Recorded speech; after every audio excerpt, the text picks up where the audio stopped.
How you doing, guys? Professor EDC with another BLADE-OSOPHY Sunday. And today, continuing with the topic of trust, a topic of utmost importance. You know, we may talk about situations where trust is lost, where mistakes are made, where we point the finger, but seldomly we talk about resolutions. We talk about ways of preventing or ways of solving. So in this occasion, I would like to take this opportunity to precisely talk about that. And I will start off with Stan Lee, from one of the most known comics and later on movies, Spider-Man, when Uncle Ben tells Pete, I hope you remember, for those of you who like comics, with great power comes great responsibility. That's a phrase that has stuck with me for years. From the time I read the comic to later on watching the movies and so on. And that is just such a fantastic phrase. With great power comes great responsibility. Something that we should all take into consideration, we should all learn. When we point, remember that when we point the finger at someone, we're also pointing three fingers back at us. So it is a situation of correspondence, and that's gonna be in so many cases along our lives, because it doesn't depend just on the person in front of us. It doesn't depend on the government that we elected. It depends on each and every one of us as well. And to gain trust, we must build trust. How do we build trust, Professor? Well, we start by recognizing responsibility, the ability to respond adequately, which is, or should be, or we should think of it as a duty. And then we would also have to build honorability, something that is mostly lost in the world, which is a shame, a pity, but something that we can recover. What's the difference between responsibility and honorability, Professor? Well, honorability goes beyond responsibility. It's a plus, it's an upgrade. It's taking pride of doing the responsible thing. And for that, we must also build courage. Why? Because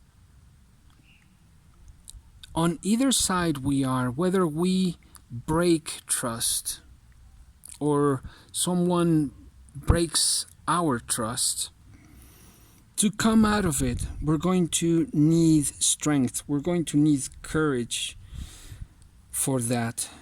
Because once trust is broken, well, and I'm going to take it to heart, hearts are broken. And that's also something that I think it's important to accept. That's just life. That's just how things are. That's reality. And whether we like it or not, it's just how it is. And we are either going to break a heart or someone's going to break our heart. We are going to break trust or someone is going to break our trust. But if we accept, and notice there is a huge difference between acceptance and resignation. when we talk about resignation, there are no other options. When we talk about acceptance, we are making a decision. We are taking that as an option. Nobody's forcing us. And so we are taking full responsibility of that.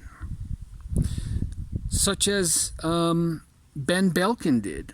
And that's something I'd like to mention, because also when we talk about trust, well, we usually make a big fuss of those people who broke our trust, but we seldomly don't recognize those who take full responsibility and build on that trust and do the right thing, just like Ben Belkin did when he called back the Jack Wolf Little Bro. A fantastic knife. I was fortunate enough to keep mine, and mine came with no problems. It came a bit with not such a great edge, cutting edge, but just a couple of passes on my stones, and it's just like new. And so, but Ben, the production was coming out with a problem. I don't remember. Blade wrap. I think it's the what you call it, blade wrap. And so Ben took full responsibility, even though he it wasn't directly that he made this mistake. It was out of the OEM. And so, but as the face, as the main man of his company, he took full responsibility for it and called back the production to improve on that design and fix that problem. Now, that takes guts. It might take a loss, and I believe it's something to be applauded, because not everyone is going to do that. And so, and I've been talking to Ben, as you know, and this is something that just makes me trust him even more. I don't know about you guys, but the Midnight Jack came out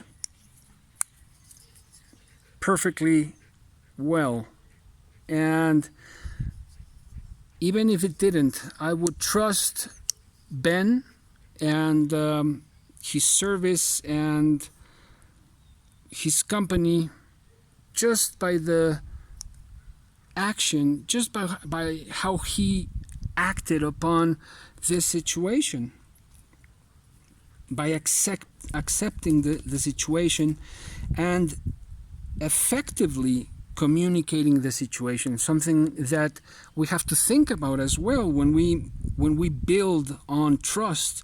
We have to communicate effectively, and when we communicate in that way, well, humility is something that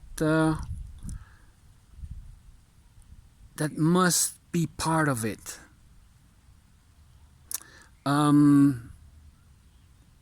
It was a mistake I made. For example, I did not notice.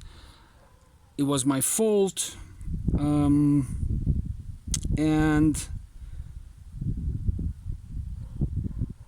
I apologize, and I will correct the problem. That's how we at least should react when we break trust, when we make a mistake and break someone's trust. And that takes a whole lot of things, right? Courage, acceptance, effective communication, humility, being conscious of what I did or what the other did. And, when I say that is talking about what I just mentioned a few minutes ago, when we are on either side,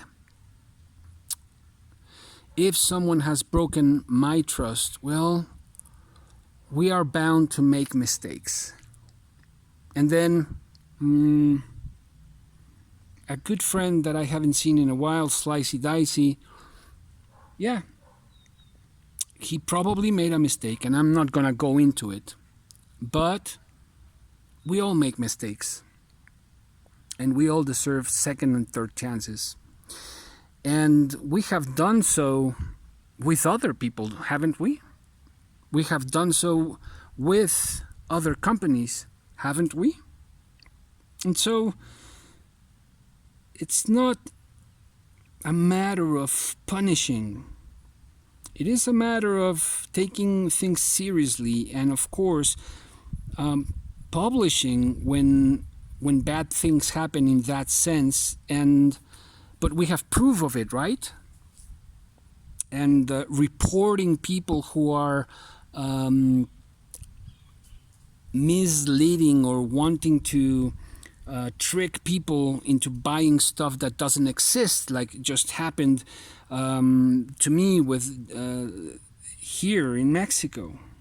And so in that sense, transparency is also an ingredient that we have to take into consideration. There's a saying in Spanish that goes something like, don't do good things that appear to be bad, nor bad things that seem to be good. And just like Ben did, recognizing our mistakes or faults and sincerely apologizing where and when needed builds on trust. And let's remember a very, very important thing about trust. We are not isolated. We are not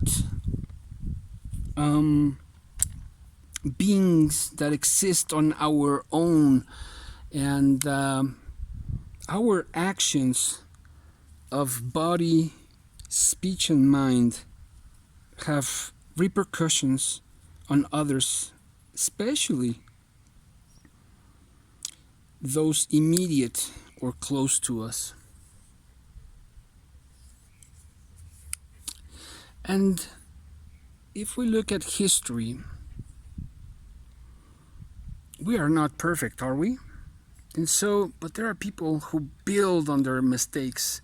There are people who build their trust. There are people who are willing and searching to improve, even though those improvements may be small, but little by little they achieve or they get closer to perfection. Right? There's a hole right there.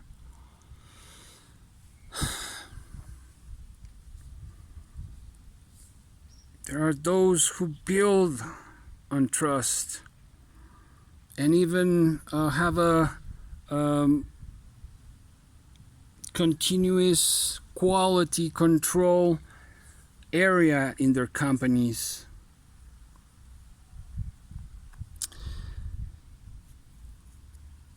There are those who have made mistakes, as we know. Many of us. But I think we can all agree that no one is perfect, but still the attitude towards a mistake as breaking someone's trust or being affected by it is going to say a lot about the person or the brand. Some may be, just perhaps too proud to recognize a mistake and generalizing a whole country. And I'm not saying that their knives are bad, just like Medford. pretty good knives, at least 2 or 3 of them, and or even the whole lineup might be fantastic. But then again, the person may not have the same quality as his knives, right? Same goes for Hinderer. Fantastic knives. I really, really enjoy them. But, you know, what happened there also, from what I've read and heard, very little, because I really don't like going into that stuff. I think that was bullying, but hey, I might be wrong. But the right thing to do, we all know what the right thing to do is. Get close to the people, talk to the people, and be responsible for what we do, for what we say, and what we think, because it's a chain reaction. So we might think something, and we might believe that that's not going to affect, but then that thought becomes, at a moment of anger, becomes speech, and then that thought that turned into speech can turn into action and into a closed fist or something even worse. And so we gotta be realistic about ourselves and about others. Things are going to happen. How we go about them is what's gonna make the difference. And there's another saying in Spanish: don't ask the apple tree for peaches. And that's what I mean when we have to be realistic about ourselves and others. And I do want to give a big shout out to Ben Belkin and the way he went about the little bro, which when it comes out, you guys are gonna love this. It's really, really fantastic. Anyways, that's it for this one. Hope you guys enjoyed it and have a wonderful, wonderful week ahead. Professor EDC out.